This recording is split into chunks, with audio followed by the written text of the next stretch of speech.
Hey, this is Pure, and I'm going to do a very quick review of the Focusrite 2i2 audio interface. This is the third generation. This is the Scarlett 2i2. Now, there are a lot of videos out there regarding this product, so I won't really deep dive into it. Rather, what I'd like to focus on would be why you would get this or not get this compared to some other product in the same range. So we'll go through what I think are kind of what makes it stand out, the great items, what features are there, but I think my other interfaces might do better. So it's kind of just good, and then which features are missing where you might opt for another audio interface instead if you're looking specifically for those features. So let's go through what's great with the Focusrite, right? It's one of the top selling audio interfaces out there for music creators. The first one, which will be kind of very apparent once you get this device, is the build quality, right? It's sturdy, it's well put together. The finish, the fit of the pieces, in terms of the precision, is there. You can see it really in terms of the construction of the unit. So that's one, the build quality. It's also in terms of the size, it's quite handy, right? And it's very nice to look at. So the physical attributes are quite great for the Focusrite Scarlett 2i2. The other thing would be this feature, the direct monitoring feature button. So other interfaces might not have this option. So in this case, when you press this button, you have the option of doing stereo monitoring, mono monitoring, or just having it disabled totally, meaning you'll just be listening on the playback, right? And then one other thing that makes it stand out would be the air mode. So this is unique to the third generation of the 2i2, where they have this air mode where if you press it, it's supposed to boost your mid to high frequencies, which makes it, they describe it as kind of brighter and more open, right? So really, those are the main things which I think makes the 2i2 stand out.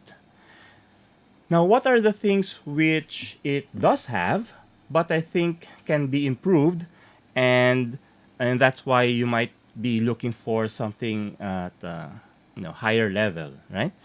So one would be the level indicator. So if you use this device, it has a ring LED around these two gain knobs for the inputs.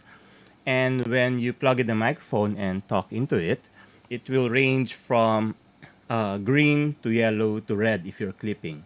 So that's good enough for most, but it doesn't give you that granular level of display just to know exactly what level you're in. So you'll just be looking at the colors instead of a more visual level, whether it's low or high.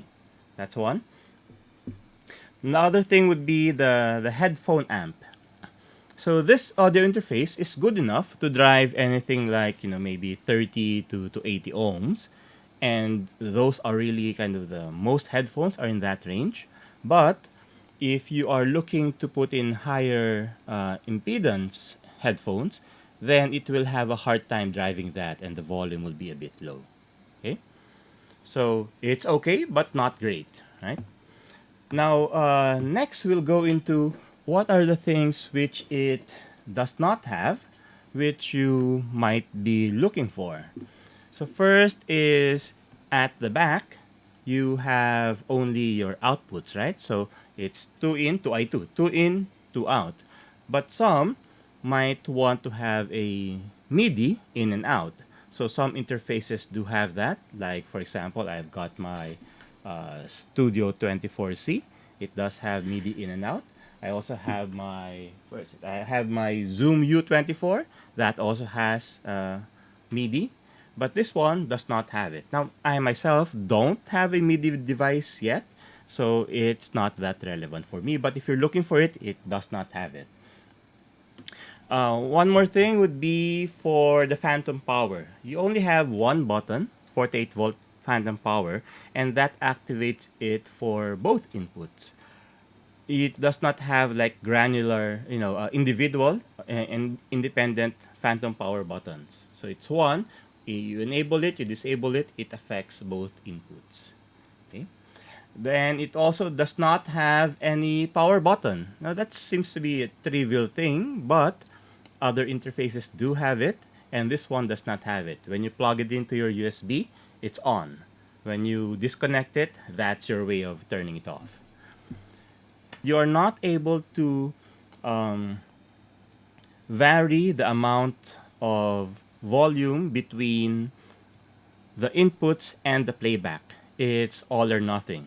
You hear them both at the same time, or you can turn off your monitoring and you just hear the playback. So it will be up to you to balance kind of the volume by going into the source. If you're playing something in your computer and you want it to be to have a lower volume, then you lower it there. Unlike other interfaces where you can have a kind of a mix knob where you can have more of the inputs as compared to more of the playback. One more thing it does not have is the loop back feature, which allows you to have a separate track for recording what's being played on your computer.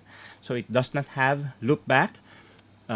The ones which have loopback for the Focusrite line, the Scarlett line, would be the higher models. But for the 2i2, it does not have loopback.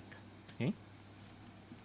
But those are just kind of what I went through are what sets it apart to other interfaces. But in terms of the base features, it's quite a great interface, and that's why they've sold a ton of these Focusrite 2i2 3rd Gen. But really, if you don't care about those features I mentioned, which I felt can be better or are lacking in the 2i2, then you're really, Focusrite 2i2 itself, it's a great audio interface. Okay, so I think that's it. I've covered really, that's a quick one, just covering what sets the 2i2 apart and why you would want to buy it, upgrade to something else, or even, if none of those things I mentioned are really important to you, then you can go even lower in terms of getting a more basic interface. Okay, thanks for watching.